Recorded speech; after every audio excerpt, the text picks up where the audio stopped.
اے پیغمبر، کفار سے کہہ دو کہ جن کو تم اللہ کے سوا پکارتے ہو مجھے ان کی عبادت سے منع کیا گیا ہے۔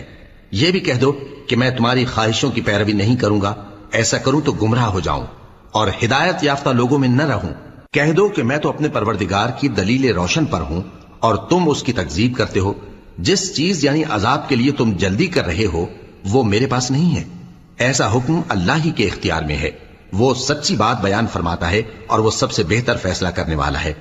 کہہ دو کہ جس چیز کے لیے تم جلدی کر رہے ہو اگر وہ میرے اختیار میں ہوتی تو مجھ میں اور تم میں فیصلہ ہو چکا ہوتا،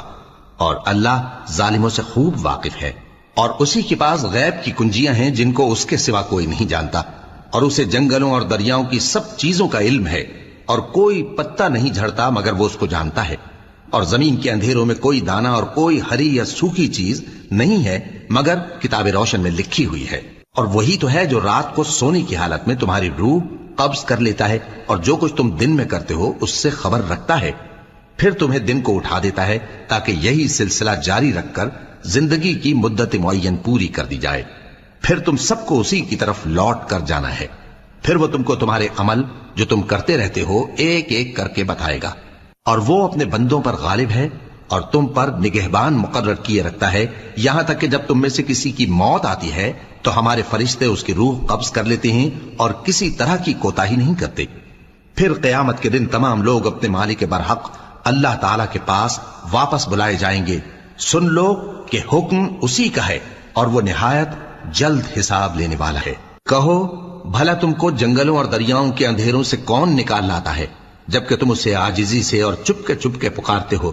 اور کہتے ہو اگر اللہ ہم کو اس تنگی سے نجات بخشے تو ہم اس کے بہت شکر گزار ہوں۔ کہو کہ اللہ ہی تم کو اس تنگی سے اور ہر سختی سے نجات بخشتا ہے، پھر بھی تم اس کے ساتھ شرک کرتے ہو۔ کہہ دو کہ وہ اس پر بھی قدرت رکھتا ہے کہ تم پر اوپر کی طرف سے یا تمہارے پاؤں کے نیچے سے عذاب بھیجے یا تمہیں فرقہ فرقہ کر دے اور ایک کو دوسرے سے بھڑا کر آپس کی لڑائی کا مزہ چکھا دے۔ دیکھو ہم اپنی آیتوں کو کس کس طرح بیان کرتے ہیں تاکہ یہ لوگ سمجھیں، اور اس قرآن کو تمہاری قوم نے جھٹلایا حالانکہ یہ سراسر حق ہے۔ کہہ دو کہ میں تمہارا داروغہ نہیں ہوں،